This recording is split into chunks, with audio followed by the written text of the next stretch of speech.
A strong hold over current affairs is crucial for aspirants to succeed in the UPSC Civil Services examination. Administer your preparation with updated and relevant news with the monthly Current Affairs Revision Program.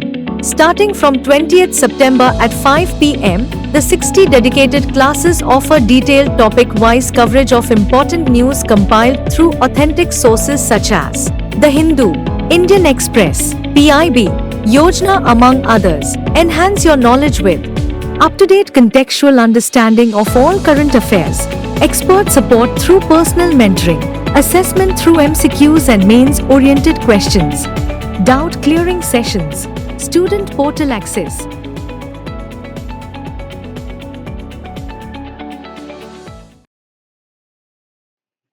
Hello and thank you for tuning into this edition of News Today. Without delay, let's have a look at the headlines first. Prime Minister attends the 6th Quad Leaders Summit in Wilmington, US. Quad released Principles for Development and Deployment of Digital Public Infrastructure. India signed first-of-its-kind agreements under IPEF.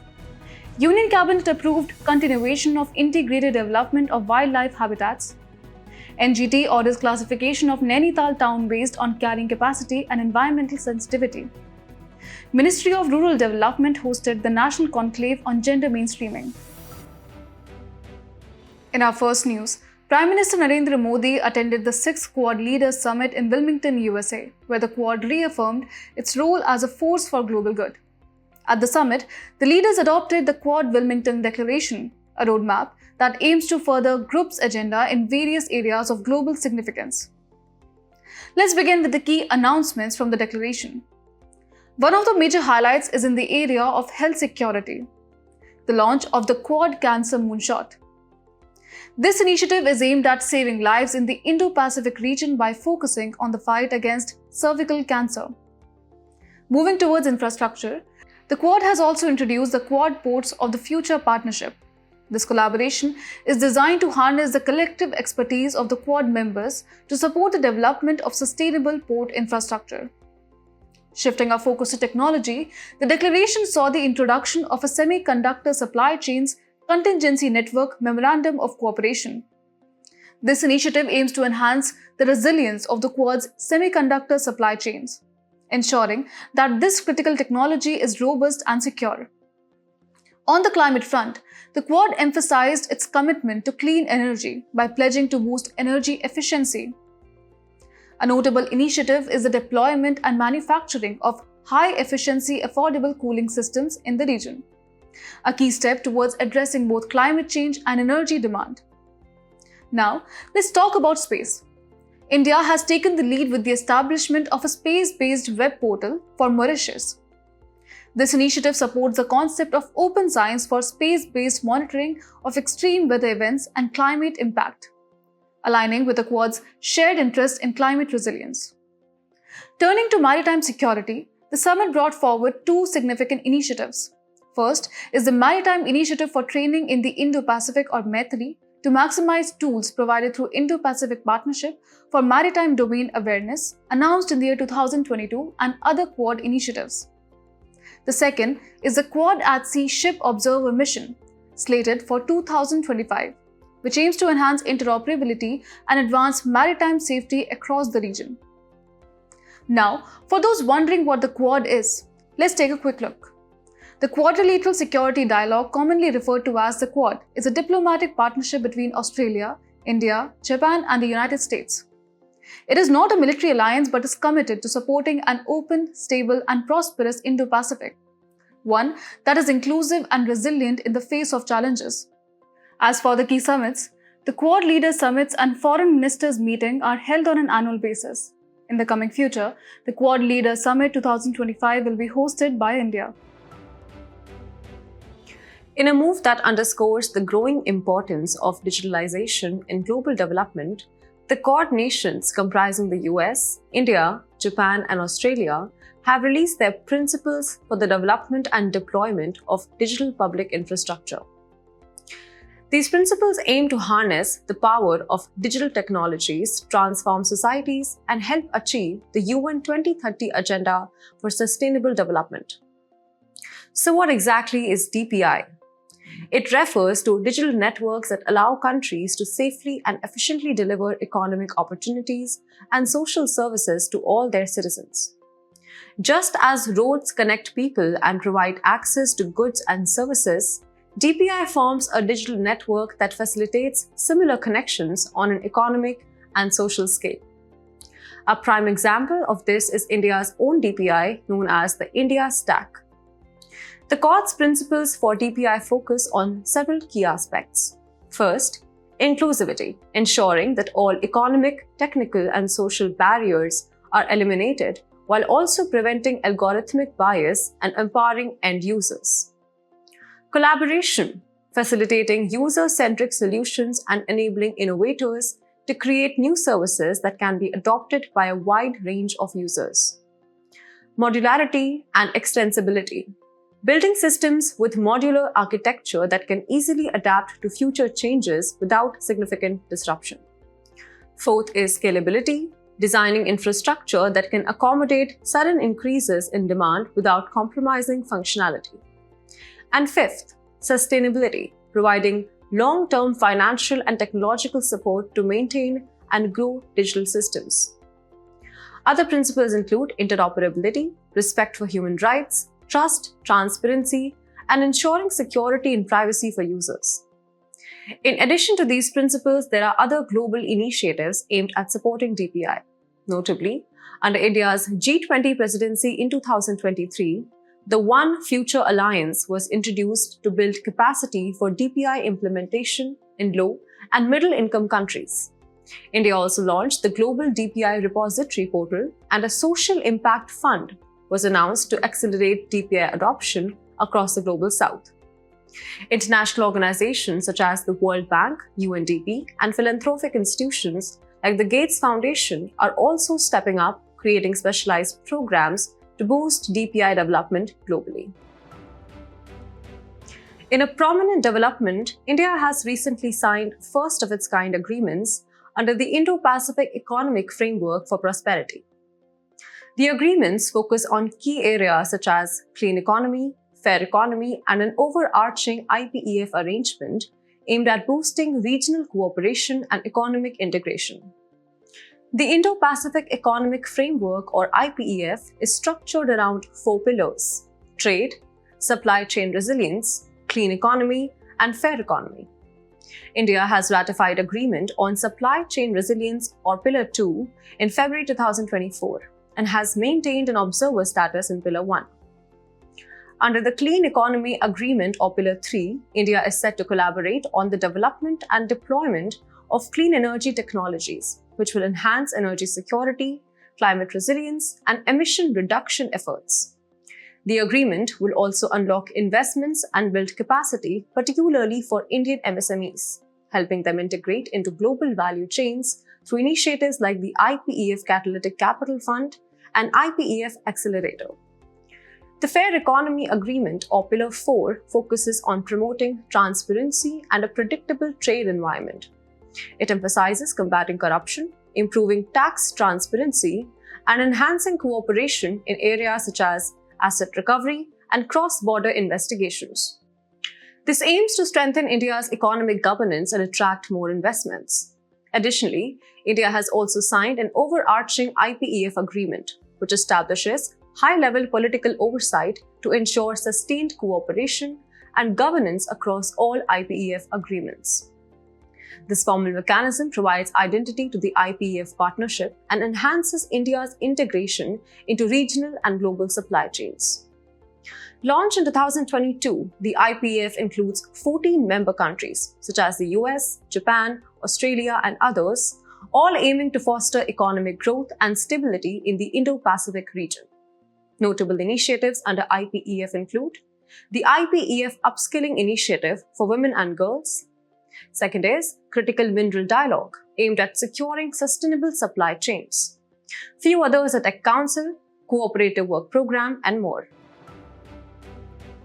The Union Cabinet has approved the continuation of the centrally sponsored scheme for the integrated development of wildlife habitats for the 15th Finance Commission cycle. The decision aims to further strengthen core components of wildlife conservation while introducing technological interventions in key areas within tiger and wildlife-bearing forests. The Integrated Development of Wildlife Habitats is an umbrella scheme launched by the Ministry of Environment, designed to foster the development of wildlife habitats across India. The scheme's components include: first, supporting protected areas such as national parks, wildlife sanctuaries, conservation and community reserves. Second, protecting wildlife outside of protected zones. And third, recovery programs to save critically endangered species and their habitats. So far, 22 species have been identified under these recovery efforts. Wrapping up, let's also take a glance at the sub-schemes under IDWH. First, we have Project Tiger 1973, encompassing 55 tiger reserves across 18 tiger range states in 5 landscapes. Project Tiger has been vital in preserving India's tiger population. It also includes support for the ambitious Project Cheetah. Second is development of wildlife habitats. This includes Project Dolphin and Project Lion, both aimed at securing the future of these iconic species by protecting their habitats and promoting conservation efforts. Lastly is the Project Elephant 1992. It focused on the protection of elephants, their habitats and migration corridors while addressing human-elephant conflict and ensuring the welfare of captive elephants. It is operational in 22 elephant range states and union territories. As of financial year 2023-24, Project Tiger and Project Elephant have been merged into a single program, now known as Project Tiger and Elephant. The National Green Tribunal has made a crucial order concerning the classification of Nainital town, a step aimed at protecting its environmental sensitivity and maintaining its carrying capacity. This decision came after reports of unauthorized large-scale tree cutting, which have been adversely affecting the forest areas and the recharging of the iconic Naini Lake. Now, let's dive into the key highlights of this important order. The NGT has directed that Nainital be classified into different zones, including development, prohibited and regulated zones, based on the town's unique environmental conditions. In addition, the state government has been instructed to rehabilitate lakes in the district by implementing catchment area treatment plans. Another critical aspect of the NGT's order is the creation of master plans and determination of the town's carrying capacity. This will be based on factors such as hydrology, sanitation load bearing, vegetation, and tourism trends. Now, what exactly is carrying capacity? In simple terms, it refers to the maximum number of people that a specific area can sustain in relation to its available resources without causing environmental degradation. Carrying capacity is influenced by both biotic factors such as vegetation and water resources and abiotic factors like the terrain and climate of an area. There are two major approaches used to assess carrying capacity. The first is the planetary boundaries approach, which is often applied in the context of global environmental crises such as global warming, land degradation, and water stress. The second approach is the biocapacity overshoot approach, which measures how much demand humans place on the Earth's systems. For example, the concept of Earth Overshoot Day reflects how quickly humans consume the total annual productivity of the planet's natural systems. So why is this assessment so important? Well, it's all about balancing developmental governance with the sustainability of development. Carrying capacity assessment based on precautionary principles provides the option to practically deal with the tussle between developmental governance and sustainability of development. The principles include taking preventive actions in face of uncertainty, shifting burden of proof on proponents of the activity, exploring alternatives to potential harmful actions, and lastly, increasing public participation in decision-making. In conclusion, the NGT's order is a crucial step in safeguarding Nainital's future, ensuring that both its natural environment and its development needs are carefully balanced. The Ministry of Rural Development recently hosted the National Conclave on Gender Mainstreaming, bringing to the forefront the importance of gender-responsive community institutions under the Deen Dayal Antyodaya Yojana National Rural Livelihoods Mission or DAY-NRLM. Now, for those unfamiliar, this is a flagship program of the ministry aimed at reducing poverty by building strong institutions for the poor, especially women, This mission also acknowledges that violence against women and girls remains a significant barrier to their social and individual development. But what exactly are gender responsive community institutions or GRCIs? Simply put, gender responsiveness refers to addressing the specific needs of women and girls by valuing their perspectives and understanding the developmental differences between boys and girls. GRCI generally refers to the community institutions employing gender considerations to influence the design, implementation, and results of policies. Now, let's look at some of examples of GRCIs. These can include self-help groups, village organizations, cluster-level federations, and women-led organizations, all working toward empowering women at the grassroots level. Now, why are GRCIs so essential? Firstly, they play a key role in fostering a gender-sensitive society, raising awareness about women's rights, and ensuring the effective implementation of women-centric policies. They demand accountability, making sure that women's issues remain a priority. These institutions also drive inclusive development, offering essential services to marginalized groups such as women and girls. Additionally, they can also play a key role in supporting community outreach and ensuring no one is left behind in humanitarian response. As we move forward, let's discuss some of the key initiatives that have been undertaken towards gender responsiveness. One such initiative is the Nai Chetana Pehal Badlav Ki, a national campaign aimed at eliminating gender-based discrimination and violence. This campaign is supported by DAY-NRLM in partnership with UNICEF, the Gates Foundation, and other civil society organizations. Another initiative includes Uddeshya towards gender-responsive urban mobility systems. It focuses on creating gender-inclusive mobility planning across the nation. This initiative is driven by the World Resource Institute India and highlights the need for safe, accessible urban transportation for women. There is also the practice of gender budgeting, where gender-responsive budgeting cells have been set up within various ministries and departments to ensure that policies and allocations consider gender dimensions. And finally, we have the Nirbhaya Fund, a non-lapsable corpus fund dedicated to the safety and security of women. This fund is administered by the Department of Economic Affairs under the Ministry of Finance. Together, these initiatives showcase the government's commitment to creating a more gender-inclusive society, ensuring that women and girls are not just heard but empowered. In today's Place in News, we will discuss Sri Lanka with its executive and judicial capital as Colombo and its legislative capital as Sri Jayawardhanepura Kotte. Recently, Sri Lanka elected its 10th president. Let's discuss its political features. It is an island country in the Indian Ocean, separated from peninsular India by Park Strait. Its maritime boundaries include India in the north and Maldives in the southwest. Geologically, it is considered a southerly extension of peninsular India. Its longest river is Mahaveli Ganga River, and highest peak is Piduru Talagala. Notably, Western Ghats of India and Sri Lanka's biodiversity hotspot is often regarded as one unit because of shared biogeographical history. Gulf of Mannar and Park Bay form a transboundary area within the waters of India and Sri Lanka. Populations of dugongs and large seagrass meadows are found in this area. Majority of the population practices Theravada Buddhism. As we wrap up today's bulletin, let's have a look at some quick updates. During 12th East Asia Summit Economic Ministers meeting in Lao PDR, India called for expeditious review of the ASEAN-India Trade in Goods Agreement. It was signed in 2009 and entered into force in 2010. The 7th edition of the exercise Eastern Bridge between Indian Air Force and Royal Air Force of Oman concluded. It was held at Mazira, Oman. According to Ministry of Housing and Urban Affairs data, only 16% of land is reclaimed under Legacy Waste Management Project or Swachh Bharat Mission 2.0. Swachh Bharat Mission 2.0 mandates all cities to clear legacy waste sites.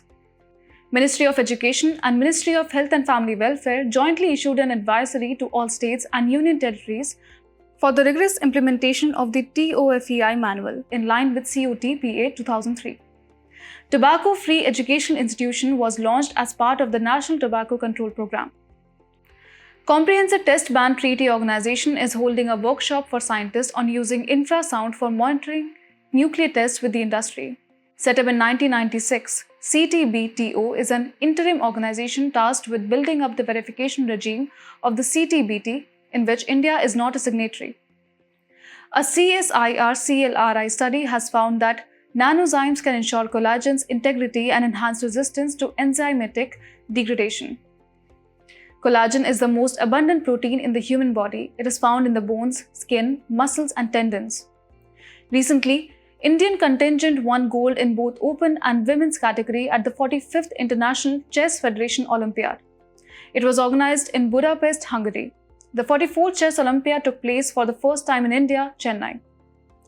111 Nagar Vans have been sanctioned within the last 100 days. Nagar Van scheme was launched in 2020. It aims to develop 1,000 Nagar Vans by the year 2027 with financial support of National Fund of National Compensatory Afforestation Management and Planning Authority. Before we sign off, let's challenge your understanding in today's installment of Test Your Knowledge.